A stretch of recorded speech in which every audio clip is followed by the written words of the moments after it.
Hello friends, good night कह लो, good evening. आज मैं कहानी शेयर करूंगी। एक बार एक शिव भक्त अपने गांव से केदारनाथ धाम की यात्रा पर निकला।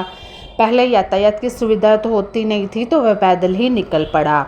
ये एक भक्ति कहानी है। पंडित और शिव भक्त रास्ते में जो भी मिलता केदारनाथ का मार्ग पूछ लेता, तो मन में भगवान शिव का ध्यान करता रहता। चलते चलते उसको महीनों बीत गए। आखिरकार एक दिन वह केदार धाम पहुंच ही गया। मतलब पहले यातायात का इतना तो होता ही नहीं था। केदारनाथ में मंदिर के द्वार 6 महीने खुलते और 6 महीने बंद रहते हैं। तो वह उस समय पर पहुंचा जब मंदिर के द्वार बंद हो रहे थे।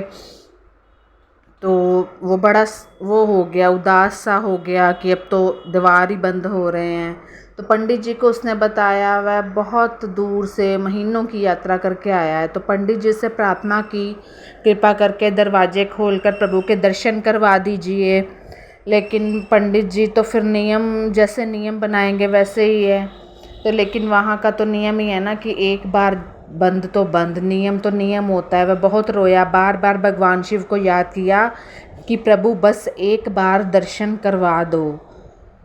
तो जब इतना परेशान हो गया तो वह प्रार्थना कर रहा था कि सभी से, लेकिन किसी ने भी नहीं सुनी, क्योंकि बहुत ठंड होती है और 6 महीने बंद होते हैं। केदारनाथ के कपाट कह लो या द्वार कह लो, 6 महीने खुलते हैं। तो जब वो इतना परेशान हो जाता है तो पंडित जी बोले, अब यहाँ 6 महीने बाद आना। 6 महीने बाद यहाँ के दरवाजे खुलेंगे। यहाँ 6 महीने बर्फ़ और ठंड पड़ती है। और सभी जन वहाँ से चले गए। इतना कह के उसको, वो संत को, वह वहीं पर रोता रहा। रोते रोते रात होने लगी, चारों तरफ अंधेरा हो गया। लेकिन उसे विश्वास था कि अपने शिव पर कि वो ज़रूर कृपा करेंगे। उसे बहुत भूख और प्यास भी लग रही थी। अब वो जाता तो जाता कहाँ, इतनी दूर से आया था। वहाँ भी उसने किसी की आने की आहट सुनी। देखा एक सन्यासी बाबा उसकी ओर आ रहा है। वह सन्यासी बाबा उसके पास आया और पास में बैठ गया और पूछा, बेटा कहाँ से आए हो? जब उसने पूछा कि बेटा तुम कहाँ से आए हो, तो उसने सारा हाल सुना दिया और बोला, मेरा आना यहाँ पर व्यर्थ हो गया बाबा जी। बाबा जी ने उसे समझाया और खाना भी दिया। और फिर बहुत देर तक बाबा उससे बातें करते रहे। तो जब ये सब हो, बाबा जी से वो इतनी बातें कर रहा था, तो बाबा जी को भी उस पर दया आ गई। वह बोले, बेटा मुझे लगता है कि सुबह मंदिर ज़रूर खुलेगा और तुम दर्शन ज़रूर कर पाओगे। तो आगे देखते हैं कि जब उन्होंने इतनी बात कही कि तुम दर्शन कर सकते हो, तो बातों बातों में इस भक्त को ना जाने कब नींद आ गई। सूर्य के मध्यम प्रकाश के साथ भक्त की आँख खुली। उसने इधर उधर बाबा को देखा, किंतु वह कहीं नहीं थे। जो बाबा सन्यासी उसको रात को मिले थे, तो वो तो कहीं नहीं थे। तो इससे पहले कि वह कुछ समझ पाता, तो उसने पंडित जी आ रहे थे उनको देखा और अपनी पूरी मंडली के साथ उसने पंडित को प्रणाम किया और बोला, कल आपने तो कहा था कि मंदिर 6 महीने बाद खुलेगा। पंडित से पूछा ना कि वो तो 6 महीने और इसी बीच कोई नहीं आएगा यहाँ, लेकिन आप तो सुबह ही आ गए। तो पंडित जी ने उसे गौर से देखा और पहचानने की कोशिश की और पूछा, तुम तो वही हो जो मंदिर का द्वार बंद होने पर आए थे और जो मुझे मिले थे 6 महीने होते ही फिर वापस आ गए। तो जो शिव भक्त है उस आदमी ने आश्चर्य से कहा, नहीं मैं कहीं नहीं गया, कल मैं ही तो आपसे मिला था, रात में यहीं सो गया था, मैं कहीं नहीं गया।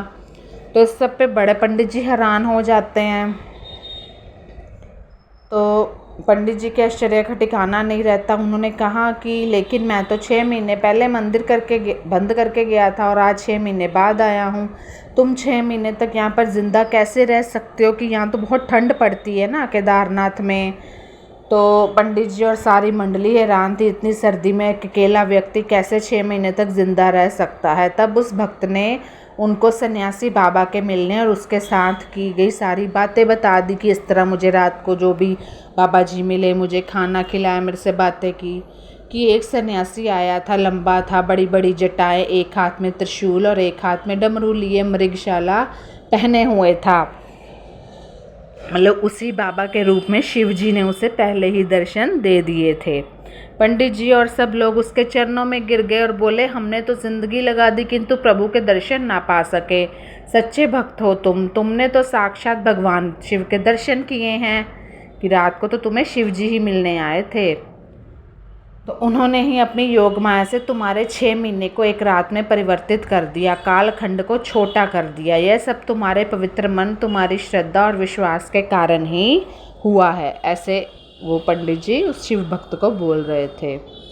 कालखंड को छोटा कर दिया, यह सब तुम्हारे पवित्र मन, तुम्हारी श्रद्धा।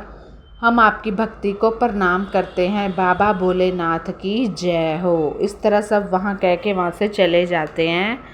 तो ये स्टोरी मुझे बहुत अच्छी लगी। आप बताना कैसी लगी। धन्यवाद। गुड नाइट, शुभ रात्रि। आज मैं रात को ही शेयर कर रही हूँ, इसलिए मैं कल शेयर नहीं करूँगी स्टोरी।